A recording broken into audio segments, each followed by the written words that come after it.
اعوذ باللہ من الشیطان اللعین الرجیم بسم اللہ الرحمن الرحیم اللہم صلی علی علی ابن موسیٰ الرضا المرتضی الامام التقی النقی وحجتک علی من فوق الارض من تحت الثری الصدیق الشہید صلاة کثیرة تامة زاکیة متواصلة متواترة مترادفة کافضل ما صلیت علی احد من اولیائک۔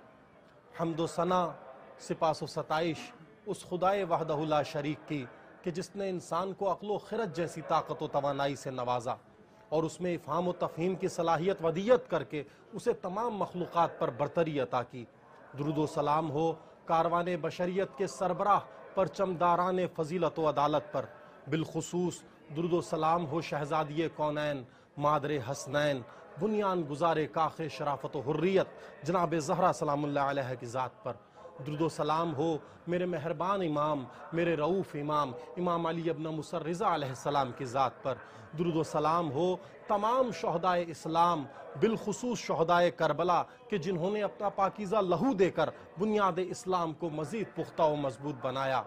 ہم بارگاہ امام رضا علیہ السلام سے، چونکہ مناسبت شہادت امام کاظم علیہ السلام ہے اور آج کی شب حضرت ابو طالب علیہ السلام کی وفات کی شب ہے، پروگرام لے کر آپ کی خدمت میں حاضر ہوئے ہیں۔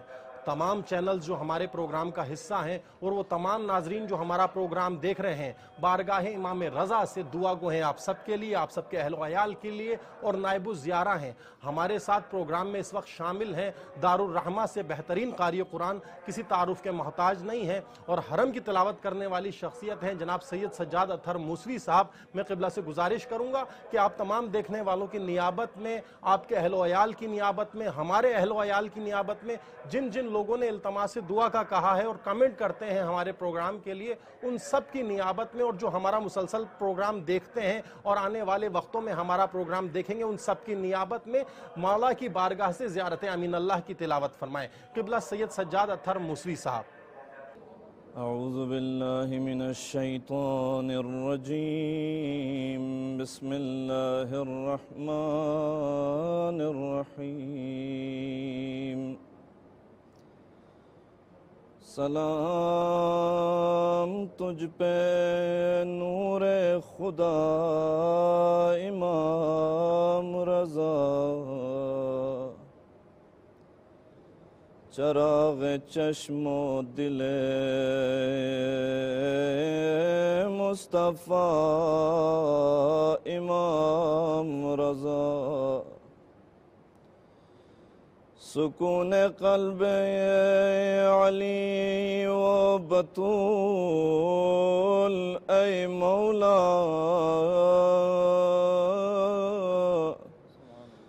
بہار ذکر شہ کربلا امام رضا۔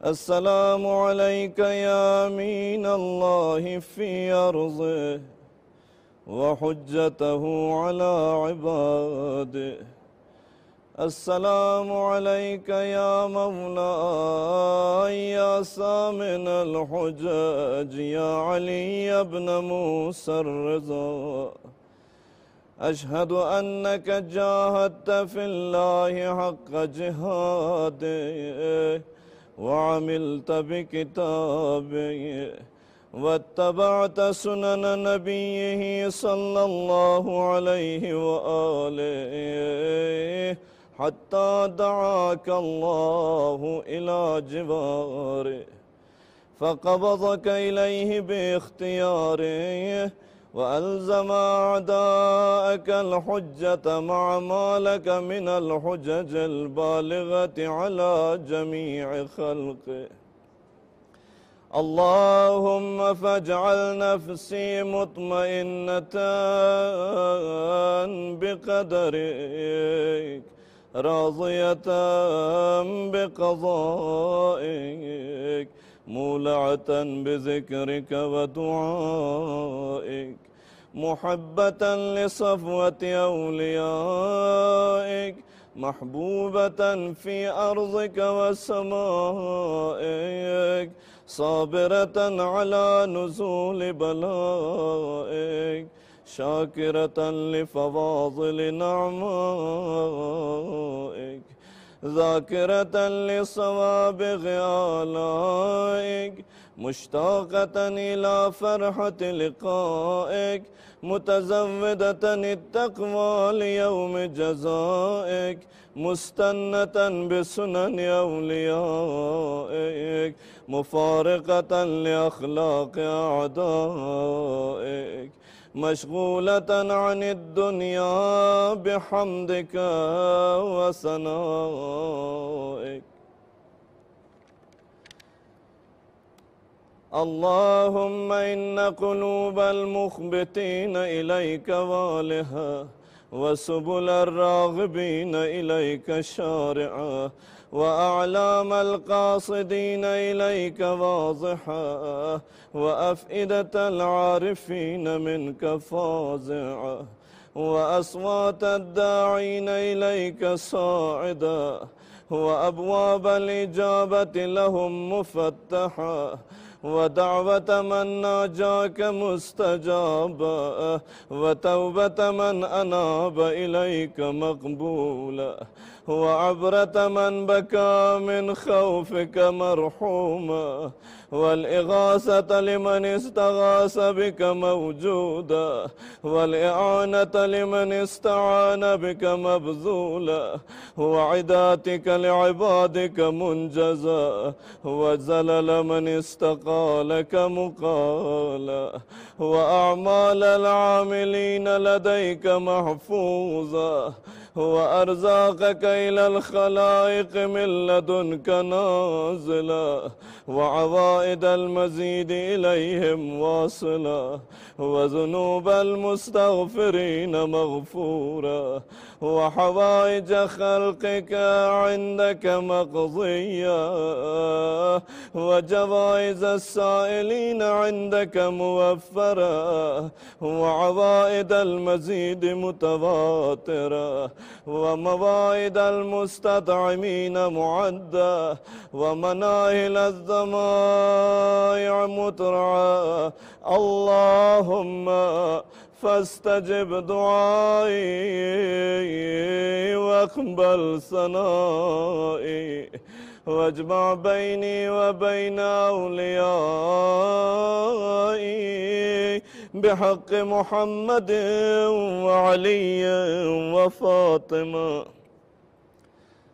بحق محمد وعلي وفاطمة والحسن والحسين إنك ولي نعمائي ومنتهى مناي وغاية رجائي في منقلبي ومثواي. أنت إلهي وسيدي ومولاي اغفر لأوليائنا وكف عنا أعداءنا واشغلهم عن أذانا وأظهر كلمة الحق واجعلها العليا وأدحض كلمة الباطل واجعلها السفلى إنك على كل شيء قدير. اللهم صل على محمد وآل محمد. ماشاءاللہ جزاک اللہ. یہ تھے قبلہ سید سجاد اطہر موسوی صاحب جو دارالرحمہ سے آپ تمام لوگوں کی نیابت میں زیارت امین اللہ کی تلاوت فرما رہے تھے. ہم بہت شکر گزار ہیں قبلہ کے کہ قبلہ نے وقت دیا اور ہمارے پروگرام کا حصہ بنے. چونکہ آج شب وفات حضرت ابو طالب علیہ السلام ہے اور امام موسیٰ کاظم کی شہادت کے ایام ہیں. آپ تمام مومنین کی خدمت میں تعزیت و تسلیت پیش کرتے ہیں. بالخصوص بارگاہ امام رضا علیہ السلام میں ہیں تو آپ سب کی طرف سے ہم بارگاہ امام رضا میں امام رضا کے چونکہ والد گرامی کی شہادت کے ایام ہیں تو امام کی خدمت میں تعزیت و تسلیت پیش کرتے ہیں. امام زمان عجل اللہ تعالی فرجہ شریف کی خدمت میں تسلیت پیش کرتے ہیں, تعزیت پیش کرتے ہیں. اور ہمارے پروگرام میں اس وقت تشریف فرما ہے مشہد مقدس کی ایک بہترین آواز. آپ نے پہلے بھی ہمارے پروگرام میں شرکت کی ہے, آپ سن چکے ہیں, جناب سید محمد موسوی صاحب. میں قبلہ کو اپنے پروگرام میں خوش آمدید کہتا ہوں. اور میں گزارش کروں گا کہ ہمارے تمام دیکھنے والے ناظرین کے لیے بارگاہ امام رضا سے کوئی کلام آپ مومنین کی سماعتوں کی نظر فرمائیں۔ اعوذ باللہ السمیع العلیم من الشیطان اللعین الرجیم، بسم اللہ الرحمن الرحیم۔ شمس بھائی، سب سے پہلے میں آپ کا شکریہ ادا کرنا چاہوں گا اور آپ کی پوری ٹیم کا شکریہ ادا کرنا چاہوں گا کہ آپ لوگوں نے مجھے ایک بار پھر موقع دیا کہ میں بارگاہ امام رضا سے تمام دیکھنے والے مومنین و مومنات کی نیابت میں یہاں پر امام کو ان کے والد گرامی کا پرسہ دے سکوں اور ان کے جد گرامی جناب ابو طالب کا پرسہ دے سکوں۔ کون کہتا ہے کہ پنہان ابو طالب ہیں، کون کہتا ہے کہ پنہان ابو طالب ہیں، رب کا اسلام پہ احسان ابو طالب ہیں، رب کا اسلام پہ احسان ابو طالب ہیں، کون کہتا ہے کہ پنہان گر مسلمانوں محمد ہیں مجسم قرآن، گر مسلمانوں محمد ہیں مجسم قرآن، اسی قرآن کا جزدان ابو طالب ہیں،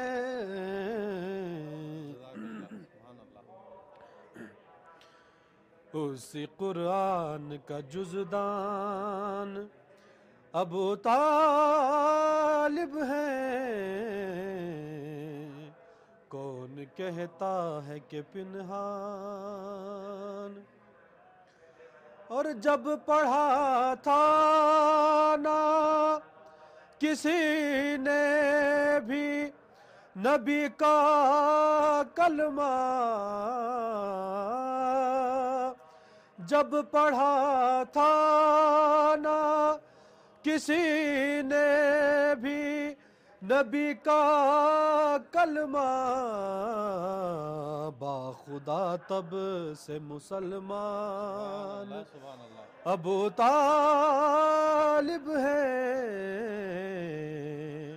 باخدا تب سے مسلمان ابو طالب ہیں،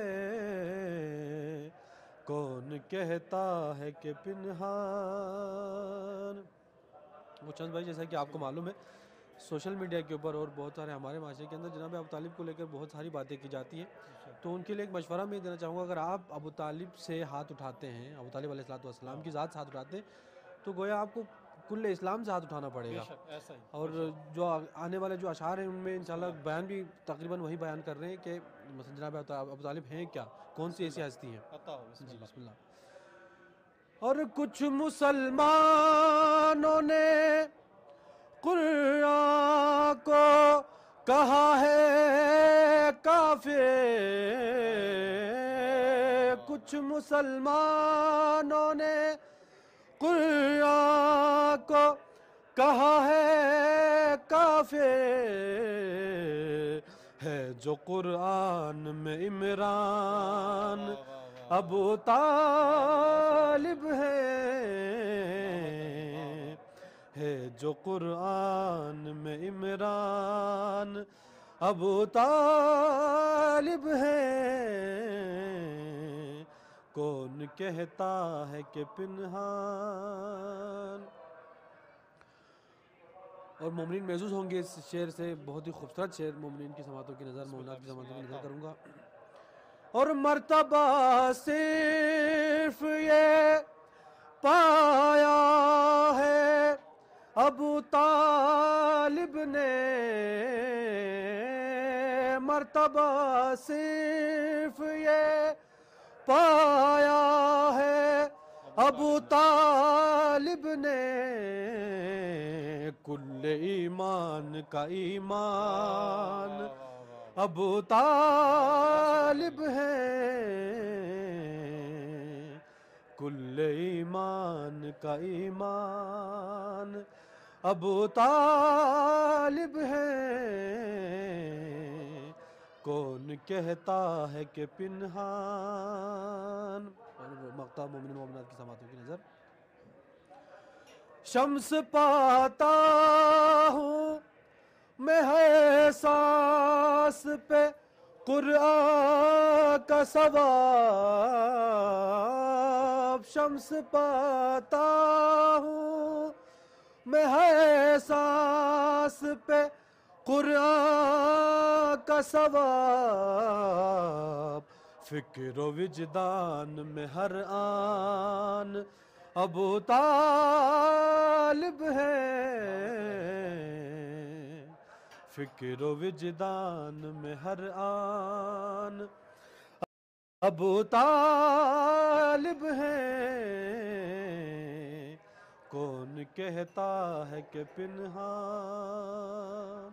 ماشاءاللہ، جزاک اللہ۔ یہ تھے قبلہ سید محمد موسوی صاحب، جو آپ تمام ناظرین کی سماعتوں کی نظر شان ابو طالب علیہ السلام پیش فرما رہے تھے۔ بہت شکریہ قبلہ کہ آپ نے وقت دیا اور ہمارے پروگرام کا حصہ بنے۔ ہم بارگاہ امام رضا میں آپ کے لیے دعا گو ہیں، اور آپ سے بھی یہ التماس ہے کہ ہمارے تمام ناظرین کے لیے جو ہمارا پروگرام دیکھ رہے ہیں، بارگاہ امام رضا میں اپنی دعاؤں میں ہمارے تمام ناظرین کو بھی یاد رکھیے گا۔ ہم آپ کے لیے دعا گو ہیں۔ بہت شکریہ قبلہ کہ آپ ہمارے پروگرام کا حصہ بنے۔ دین کا اکمل نصاب ہیں کاظم، دین کا اکمل نصاب ہیں کاظم، باعث انقلاب ہیں کاظم، اور رو کے صادق امام کہتے تھے، رو کے صادق امام کہتے تھے، میری تعبیر خواب ہیں کاظم، اور پل بغداد ایک ورق ہے فقط، پل بغداد ایک ورق ہے فقط، درد و غم کی کتاب ہیں کاظم، درد و غم کی کتاب ہیں کاظم، اور کہہ رہے ہیں اندھیرے زنداں کے،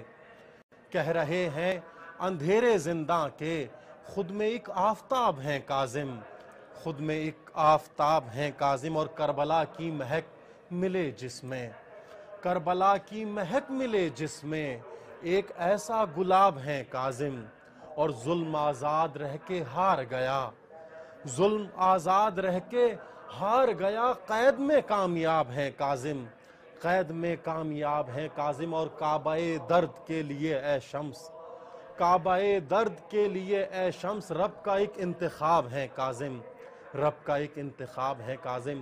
شہادت امام موسیٰ کاظم علیہ السلام کے ایام ہیں، اور امام موسیٰ کاظم کی شہادت کی مناسبت سے ایک بار پھر آپ تمام مومنین کی خدمت میں ہم تعزیت و تسلیت پیش کرتے ہیں، اور بارگاہ امام رضا میں چونکہ امام کے والد گرامی ہیں، امام کی خدمت میں بھی تعزیت و تسلیت پیش کرتے ہیں، اور اسی پروگرام سے متعلق اسی مناسبت سے متعلق ہمارے ساتھ پروگرام کا حصہ ہیں حجت الاسلام والمسلمین جناب قبلہ سید موسیٰ رضا نقوی صاحب۔ اور ہم ابتدا میں ہی چونکہ دامن وقت میں اتنی گنجائش نہیں رہتی، محدود وقت کا ہمارا پروگرام ہوتا ہے، ہم چاہیں گے کہ زیادہ سے زیادہ قبلہ سے استفادہ کیا جائے، اور آپ تمام دیکھنے والے ناظرین کے ذہن میں جو بھی سوال ہمارے پروگرام سے ریلیٹڈ آتا ہے تو آپ وہ ہمیں کمنٹ کر سکتے ہیں۔ آئندہ آنے والے پروگرام میں یا کوئی پروگرام جو آپ دیکھنے کے متقاضی ہیں، دیکھنا چاہتے ہیں، تو ہمیں کمنٹ میں لکھ سکتے ہیں۔ ہم انشاءاللہ ان موضوعات پر جو مذہب سے ریلیٹڈ ہو، مکتب سے مربوط ہو، تو ہم انشاءاللہ وہ پروگرام لے کر آپ کی خدمت میں حاضر ہوں گے۔ ہمارے ساتھ تشریف فرمائیں حجت الاسلام والمسلمین قبلہ سید موسیٰ رضا نقوی صاحب۔ میں قبلہ سے گزارش کروں گا کہ قبلہ ہمارے تمام ناظرین کے لیے امام موسیٰ کاظم علیہ السلام کی زندگی کا اگر مختصر سا خلاصہ بیان کر دیں تو ہمارے لیے بڑی اعزاز کی بات ہوگی، اور ہمارے ناظرین بھی استفادہ کریں گے۔ اعوذ باللہ من الشیطان الرجیم، بسم اللہ الرحمن الرحیم، وبہ نستعین وہو المعین۔ سب سے پہلے میں آپ کے اس پروگرام کا نہایت شکر گزار ہوں، اور آپ ہی کے اس پروگرام کے توسط سے تمام سننے والوں کو حضرت امام علی ابن موسیٰ رضا علیہ الاف التحیت و ثنا کی بارگاہ سے ان کے والد بزرگوار امام موسیٰ کاظم علیہ الاف التحیت و ثنا کی مظلومانہ شہادت کی مناسبت سے، اور سرکار حضرت ابو طالب علیہ الاف التحیت و ثنا کی وفات کی مناسبت سے تعزیت پیش کرتا ہوں۔ بہت اچھا آپ نے سوال کیا۔ حضرت امام موسیٰ کاظم کی جو مختصر حالات زندگی یا مختصر بایوگرافی اگر پیش کی جائے تو امام کا نام موسیٰ ہے، اور آپ کا لقب مختلف القاب میں معروف لقب کاظم ہے، اور کے والدین میں حضرت امام جعفر صادق علیہ الاف التحیت و ثنا اور آپ کی والدہ حمیدہ خاتون ہیں کہ جن کے لیے یہ کہا جاتا ہے کہ حمیدۃ فی الدنیا و محمودۃ فی الآخرہ۔ اس کے علاوہ امام موسیٰ کاظم علیہ آلاف التحیت و ثنا 128 ہجری قمری کو مدینہ منورہ میں پیدا ہوئے، اور اس کے علاوہ آپ کا سن مبارک جب آپ منصب امامت پر فائز ہوئے تو 148 ہجری کو آپ منصب امامت پر 20 سال کی عمر پہ فائز ہوئے، اور آپ کی شہادت کے وقت آپ کی عمر مبارک 55 سال تھی۔ یہ آپ کا ٹوٹل جو ہے وہ بایوگرافی ہے۔ میں مزید آپ کے سوالات کا انشاءاللہ جواب دوں گا مختصر وقت میں انشاءاللہ۔ نہایت شکریہ۔ بہت شکریہ قبلہ کہ آپ نے امام کا یہ مختصر خلاصتاً ہمارے ناظرین کے لیے بیان فرمایا، بایوگرافی بیان فرمائی امام کی۔ امام کی زندگی قبلہ ہم جب دیکھتے ہیں اور سنتے ہیں علماء سے اور پڑھتے ہیں تو بیشتر حصہ امام کا زندانوں میں، قید میں، اور وہ مظلومیت کا شکار رہے امام۔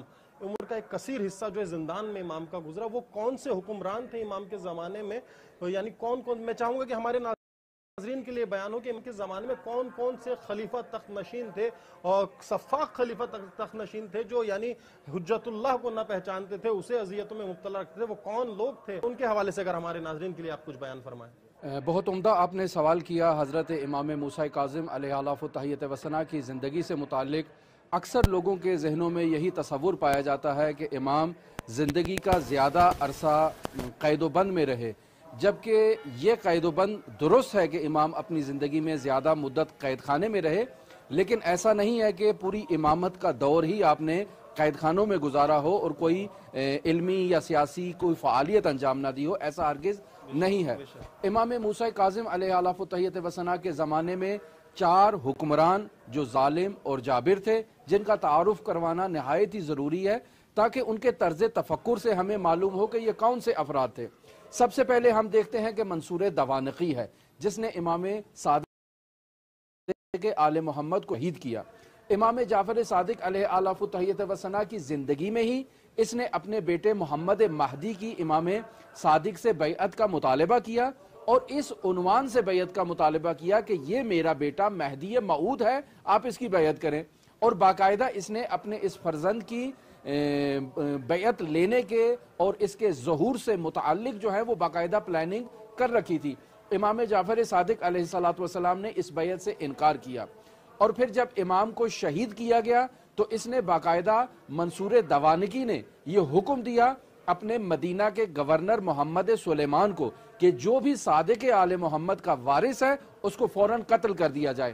کچھ ہی عرصے کے بعد جب جواب آتا ہے تو محمد سلیمان کہتا ہے کہ اس فہرست میں سب سے پہلے آپ کا نام ہے، آپ مجھے بتائیں کہ میں کس کو قتل کروں؟ تو یہ جواب سن کے منصور کہتا ہے کہ اس فہرست کو قتل نہیں کیا جا سکتا کہ جس میں پہلا نام خود منصور دوانقی کا ہے، دوسرا نام محمد سلیمان مدینے کے گورنر کا ہے، تیسرا نام عبداللہ کا ہے جو امام جعفر صادق کے فرزند تھے، چوتھا نام امام موسیٰ کاظم کا ہے، اور اس کے علاوہ 5واں نام حضرت حمیدہ امام جعفر صادق کی ظاہراً زوجہ تھی، ان کا نام ہے۔ تو یہ نام امام صادق آل محمد نے ایک سیاسی حکمت عملی کے تحت بیان کیے تاکہ اپنے جانشین کا دفاع کر سکیں، اور پھر امام صادق آل محمد نے خود اپنی زندگی میں متعدد مرتبہ امام موسیٰ کاظم کا تعارف کروایا ہے۔ میں یہاں ایک امام صادق آل محمد کی کرامت کے عنوان سے بھی ذکر کرتا چلوں کہ جب امام موسیٰ کاظم چھوٹے تھے، ابھی گہوارے میں تھے، تو امام صادق باقاعدہ ایک صحابی کے سامنے امام موسیٰ کاظم سے کافی طولانی گفتگو کرتے رہے، اور پھر امام صادق نے بعد میں اس صحابی سے کہا کہ اگر تم بھی پوچھنا چاہتے ہو کچھ تو جا کر اس طفل سے اور اس مولود سے گفتگو کر سکتے ہو۔ یہ صحابی کہتا ہے کہ میں اس گہوارے کے پاس گیا اور اس بچے سے میں نے گفتگو کی، احوال پرسی کی، سلام دعا کی، اور بعد میں وہ بچہ مجھے کہتا ہے کہ کل رات تم نے جو اپنی بیٹی کا نام انتخاب کیا ہے وہ نام تبدیل کر دو، چونکہ یہ نام اس بچی کے شایان شان نہیں ہے اور خداوند متعال اس نام کو پسند نہیں کرتا۔ اور وہ کہتا ہے کہ گزشتہ رات میرے ہاں بیٹی ہوئی تھی اور میں نے اس کا نام رکھا تھا۔ امام علیہ السلام نے اس نام کو تبدیل کرنے کا کہا، اور امام صادق نے بھی تائید فرمائی کہ یہ بچہ جو کہہ رہا ہے اس کے مطابق تم عمل کرو۔ یہ وہ حکمران ہے جو پہلا ہے مہدی منصور دوانقی۔ منصور دوانقی کے بعد محمد مہدی تخت حکومت پر بیٹھتا ہے، اور یہ ایک نہایت ہی